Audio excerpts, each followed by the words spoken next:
jika Anda ingin dibebaskan dari penyakit-penyakit ini, nanti ada iri, ada dengki, ada marah, ada macam-macam, caranya sederhana. Lihat sini. Tadi sumber penyakitnya di mana? Di qalbu. Baik. Pada bagian apa? Nafsu. Baik ya? Masuk ke qalbu. Perhatikan. Sehingga nafsu itu membuat hati tidak tenang. Kita ingin tenang, penyakitnya hilang, hatinya tenang. Dalam bahasa Al-Quran, bahasa Arab, ketenangan hati disebut dengan tumanina.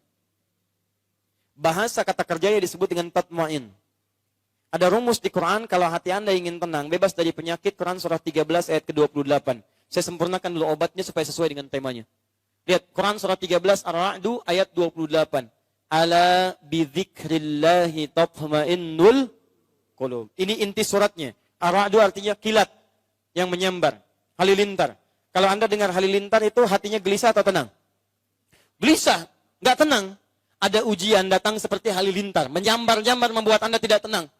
Gelisah, nggak bisa tidur, nggak bisa makan, susah. Tapi ada orang yang dia punya obatnya. Mau ujian datang seperti halilintar, hatinya tenang. Apa itu obatnya? Ala bidzikrillahi tatma'innul qulub. Yakinkan pada dirimu, kalau Anda rajin berzikir kepada Allah, maka Allah akan jaga Anda dari penyakit hati dan tenang keadaan jiwa Anda. Apa zikir itu? Banyak. Saya turunkan sebelah kiri paling pojok itu. Itu turunannya. Teman-teman sekalian, sering menyebut nama Allah, itu adalah zikir. Fadhkuruni azkurkum. Anda sebut saya kata Allah, saya sebut Anda. Zikir. Bagaimana menyebut Allah?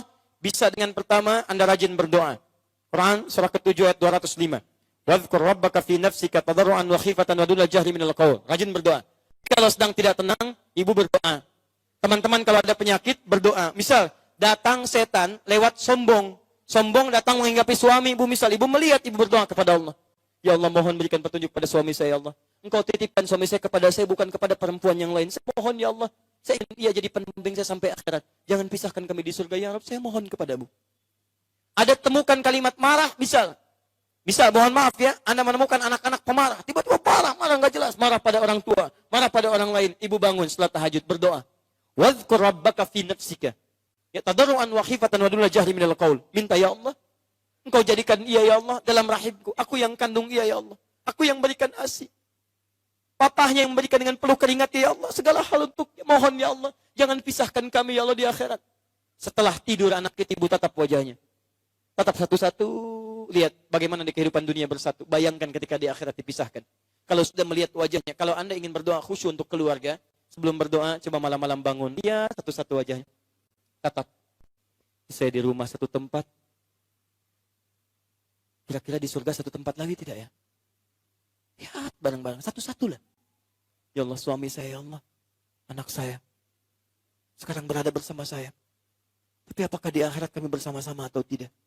Begitu selesai Anda lihat dan berdoa kepada Allah. Ya Allah, mohon hilangkan sifat-sifat buruk dalam diri kami, ya Allah. Jauhkan kami dari segala kemaksiatan. Jauhkan kami dari godaan setan. Dekatkan kami dengan ridhamu, ya Rabb. Mohon, ya Allah. Minta. Doa. Kedua, dekatkan diri Anda dengan Quran. Ahli Quran itu akan dijaga oleh Allah dari godaan setan.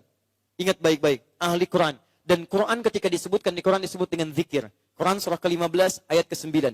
Wa nunazzilu minal Qur'ani ma huwa shifa. Itu Al-Isra, Quran surah 15 ayat ke-9-nya. Inna nahnu nazzalna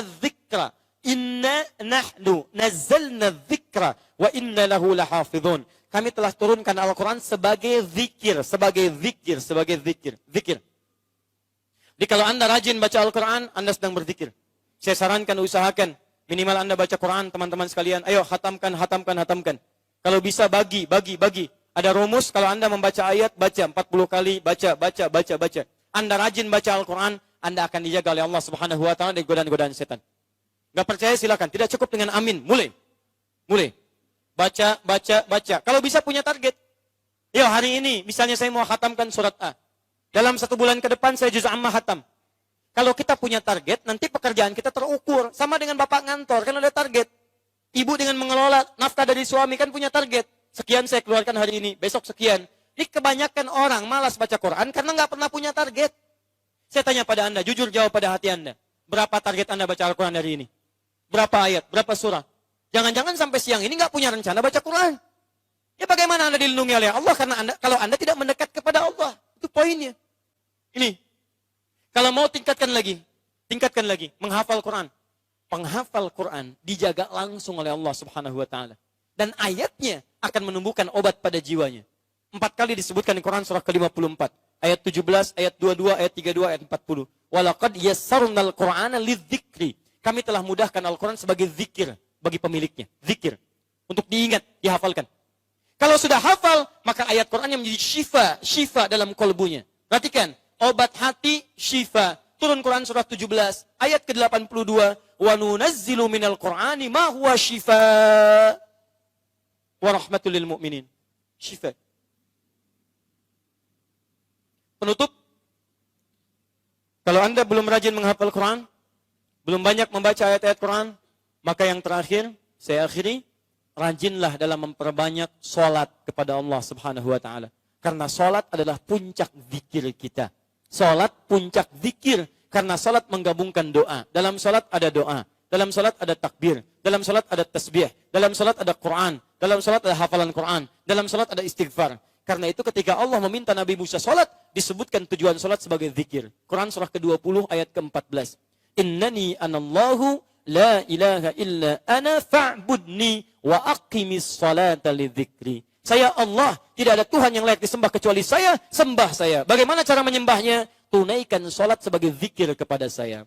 Jadi ibu, bapak, maaf ya, kalau saat kita diminta salat, Allah tuh tidak butuh dengan salat kita, kita yang butuh. Di antara manfaat salat, menghilangkan penyakit-penyakit hati.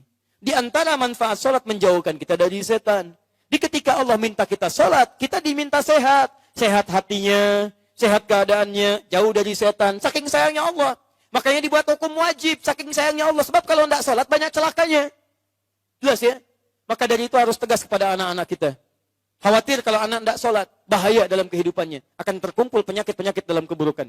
Silahkan cek, banyak orang pintar di Amerika, banyak orang pintar di Jepang. Tapi ketika tidak mendapatkan makanan untuk rohnya, banyak juga yang gelisah. Di Jepang disiplin, di Jepang kuat, tapi ketika ada persoalan, mereka bunuh diri juga. Jelas? Paham insya Allah? Baik.